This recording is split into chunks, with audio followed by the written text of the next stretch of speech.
No. It's Okay. never illegal to walk around with a grape soda. However, if you're drinking a grape soda out of a paper bag, the police might stop you to be like, what do you got in that paper bag? Grape soda is the answer. Don't worry. It's not schnapps. Okay. Now, continuing with my series of questions. Sure. Alcohol in a paper bag in your own home. Any of that illegal? That's A-okay. So we're just talking about You can't be drinking in public. That's right. That's right. You can't be drinking in public. It's illegal to drink in public. Okay. And I thought the paper bag shields you from that illegality. That made it like, oh, it's fine. I could be drinking whatever. But no, it doesn't actually change anything. It just makes it less. You can't tell what's in the paper bag. That's all it does. Only your theory now is that it draws way more attention because it is a paper bag, Absolutely. and you're not drinking, you're either hyperventilating or you're drinking some sort of illegal substance on the Exactly. street. All right, Well, yeah. illegal for the public's There you go. view Yeah. of it. How did you find this out? Was it personal experience? I was speaking to a retired police officer who I mentioned, I just put it in a paper bag and said, Sebastian, that doesn't work. That doesn't make it legal. I was like, what? I've told this to other people since who have shared my surprise of like, what? Then what's the point of the paper bag? There is no real point of the paper bag. The paper bag is just like, yes, cops, I'm just trying to not do it entirely out in the open. I'm trying to be a little secretive about it. All right? We cool? So is it more to be respectful to the police, or I guess. Okay, it's still weird. It is so weird. You could just pour that into anything else. An empty can of soda. Yeah, an empty can of soda. So easy to do. That seems like the real magic. That just seems like, get an empty soda can, rinse it out, pour your schnapps in there, and then you got a nice can of schnapps walking down the street like a happy boy drinking the soda. Okay. All right. So paper bag in the end. Really not in question here. What do you mean? I don't know. You even have an example. You have this paper bag. So here's an example of a paper bag. Yeah. If anyone wants to hear what a paper bag sounds like. It has some junk in it, but I think I'll keep it. It's always good to have an extra paper bag if you want to go out drinking. Less now. Well, yeah, now that we know. Come to this, now that a retired cop personally told you, Sebastian, you can't do this. Well, I still, sometimes I just kind of like the look of it, though. Not the paper bag, but drinking out of a paper bag. Oh, okay. I was worried for a moment. This one, too, though. Sometimes I like the look of trash in my apartment. I don't know. A paper bag, I feel like, is like one of the nicest pieces of trash. Because, like, it's reusable. You can put your lunch in there. But at the same time, it's just a paper bag. It's trash if you want it to be. Yeah. There's tons of trash that looks nice. But it's trash because someone else doesn't want it. I guess that's it. It's never unusable. So my burger was the butcher burger. Okay. The butcher burger? The butcher burger. Oh. Which kind of, I need to ask, like, so what is special about the butcher burger? Because I see the butcher burger has beef and bacon, and the cheeseburger has beef and bacon. So what's making this one special? It has some mushrooms and caramelized onions. That's really the difference, it would seem.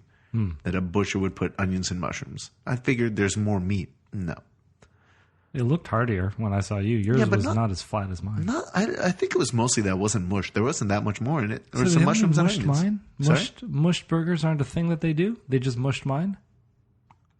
I don't know. I couldn't tell you. Mine wasn't mushed. Yeah, Spiders in my fries. Stepping on my burger. This does not bode well. No. Julep, you're being Who open knows question. what's in the julep? Yeah. Julep, you need a giant paper bag over your orange. Oh, boy. If you want to survive. Don't you say that. Not about the julep. No. And I thought it was a fine burger. It wasn't blowing my mind. The patty was it was kind of juicy, but wasn't a great caliber of meat. The bun was fine. The cheese was fine. Vegetables were in there. I like mushrooms. I like onions. That was good. You seem so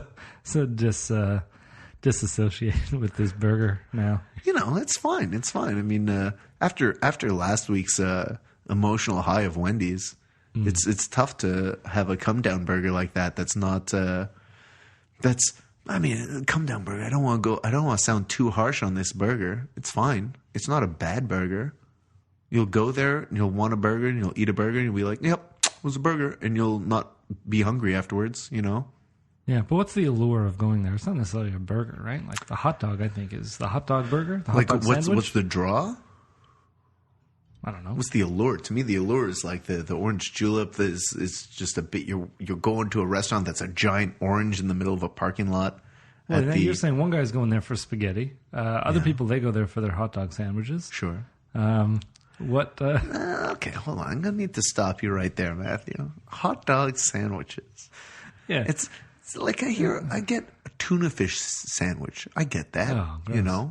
A ham sandwich sounds right. Yeah. You say a hot dog sandwich, it sounds like you're a goddamn maniac.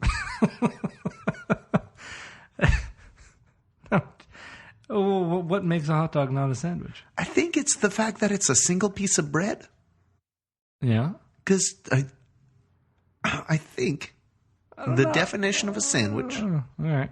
is that it's ingredients, usually cold cuts, in between two slices of bread. All right. If you're just slicing down the middle of one slice of bread and inserting a sausage in there, is that the same? I don't think so. I've had plenty of sub sandwiches where I take that bread, I cut it, but I don't cut it all the way down. Yeah. Because I need to... Yeah, that's the thing. Sub sandwiches, the way Subway makes them, where it's like a big old bread taco, is really what is problematic about this. Because that's still a sub sandwich, and it's labeled a sub sandwich, so I guess it's a sandwich. But I feel like it's just a big bready vessel for anything. So anything you put in there, hot dog included, would become a sandwich. I don't know, man. I don't know. I have mixed feelings about this whole hot dog being a sandwich thing. I feel like it's not. And if that doesn't do it for you, how many times have you had a hot dog bun? You go to open it up and it's like, it ripped into two buns, into two pieces of bread. Yeah, now you got to eat a sandwich like some kind of plebeian. All right, there you go. Call it a sandwich. Well, that's it. It was a hot dog. It was the noble hot dog before. Okay. And then the bun rips apart. Oh, what am I, a caveman eating a sandwich? A hot dog sandwich? Yeah. Now, I don't go around ordering hot dog sandwiches, but you've told me that people come up to you, order hot dogs, request a hot dog sandwich. Yeah, it's strange. Don't just come up to me out of the blue. I never even considered a hamburger sandwich until at some point I was at McDonald's. I wanted to order just the burger, not the trio. And I said, I'll have let's say a Big Mac. They say just the sandwich. And I took a pause. Just the burger? Yeah. Like what why McDonald's, why are you trying to dilute your brand so easily? Don't just call it a sandwich. It's a hamburger. It sounds more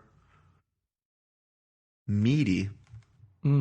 So burgers are now sandwiches. Burgers are hot sandwiches, dogs. And I wouldn't be surprised if we went through the definition of what a hot dog is. We can get a hot dog into a burger. We can start talking burgers and bring hot dogs into that, I'm sure, if we tried hard enough. You could slice a hot dog in two and fold it out, so you have two half hot dogs and put a burger on that. That actually doesn't sound that bad. That sounds pretty good. Well, if they were like sausages. Oh, like not frankfurters. What would you call it? A frank? Not like a Lester's hot dog or a high grade. Yeah, none of those. We're talking like no little dinky dogs, No. The type of thing you go to the deli and you get a real sausage. Oh. Yeah. Oh. That sounds pretty good. Well, maybe in another life we can talk about hot dogs. Not today.